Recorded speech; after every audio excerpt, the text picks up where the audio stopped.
কিন্তু আজকে খোলা আকাশের নিচে আমার মানুষ, মেহনতি মানুষগুলি ঘুমাবে, বস্ত্রহীন থাকবে। আজকে মা তার বাচ্চার মুখে খানা তুলে দিতে পারবে না। আজকে বাচ্চাকে বস্ত্র পরিধান করতে ব্যর্থ হয়েছে তার বাবা। আজকে হাজারো মানুষ তার বাচ্চার মুখে খাদ্য দিতে ব্যর্থ হয়েছে। আপনি এসির মধ্যে থাকবেন তো মেনে নেওয়া যায় না, এটা মেনে নেওয়া যায় না।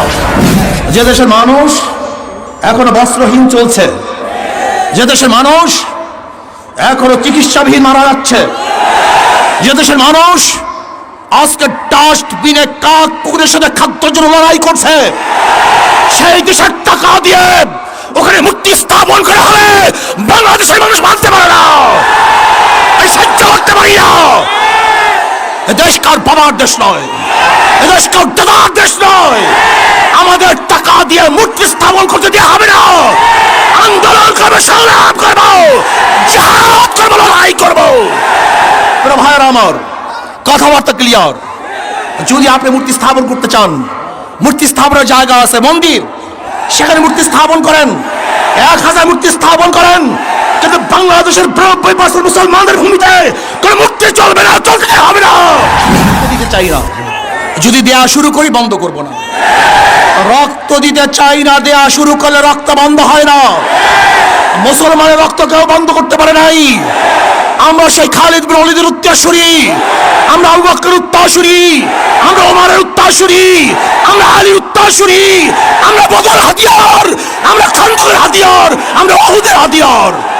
আমরা জাগ্রত হলে আবু জাহেলকে গোটা দুনিয়া থেকে বিদায় না দেওয়া পর্যন্ত মাঠ ছাড়ার প্লেয়ার আমরা নই। মূর্তি স্থাপন করার চেষ্টা করেন, এমন ঢেউ দেওয়া হবে।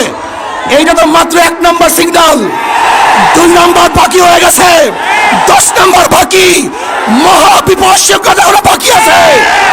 এমন টানের সৃষ্টি হবে, ভেঙে তছনছ হয়ে যাবে ইনশাআল্লাহ।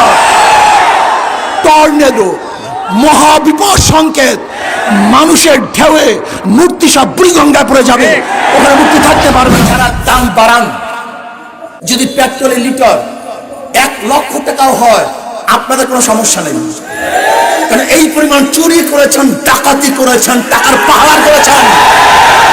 যদি তেলের 1 লিটার দাম 1 লক্ষ টাকাও হয় আপনাদের সমস্যা নেই, কিন্তু আমার গরিব দুঃখী মেহনত মানুষের অবস্থাটা কি হবে?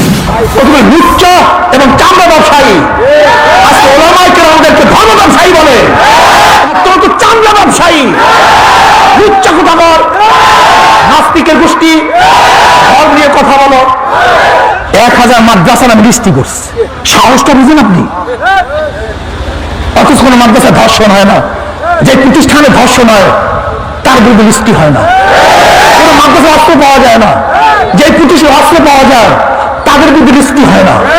ওই যে নিউ মার্কেটে রোজার সময় যারা খুন করছে তাদের বিরুদ্ধে লিস্টি হয় না।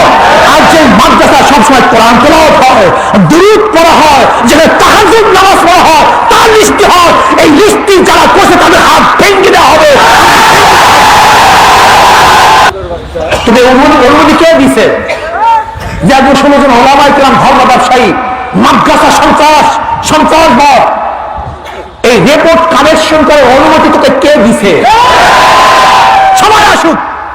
সময় আসুক বুঝবি রিপোর্ট কিভাবে দেওয়া হয়। সলিমুল্লাহ ইউনিভার্সিটি, এরা বাংলাদেশের 90% মুসলমানদের দেশের ইউনিভার্সিটি। এই ইউনিভার্সিটি গড়ছে মুসলমান, জায়গা মুসলমানদের, হিন্দুরা বাধা দিয়েছে। কাজী ইউনিভার্সিটিতে কোন ধর্মভিত্তিক সংগঠনকে কেউ যদি বাধা প্রদান করে ওর আঙ্গুল ভেঙে হয়ে হবে, হাত ভেঙে হয়ে হবে, চক্ষু খুলে দেওয়া হবে ইনশাআল্লাহ। প্রিয় ভাইয়েরা আমার, আজকে ধর্ষণ বিরোধী আন্দোলন চলতেছে, এইভাবে ধর্ষণ বিরোধী আন্দোলন করলে হবে না। আমরা সবাই আমাদের সবাইকে মাঠে নামতে হবে, ঐক্যবদ্ধ আন্দোলন করতে হবে, সংগ্রাম করতে হবে, গোটা বাংলাদেশকে অবরোধ করতে হবে। যদি আমরা অবরোধ করতে পারি, আন্দোলন করতে পারি, তাহলে ধর্ষণ মুক্ত এই বাংলাদেশের জমিনের মধ্যে কোনো নাস্তিক রাখা হবে না ইনশাআল্লাহ। আন্দোলন করতে হবে, সংগ্রাম করতে হবে, জীবন দিতে হয়, রক্ত রক্ত দিতে হয়, সময় দিতে হয়, টাকা দিতে হয়। কে কে রাজি আছে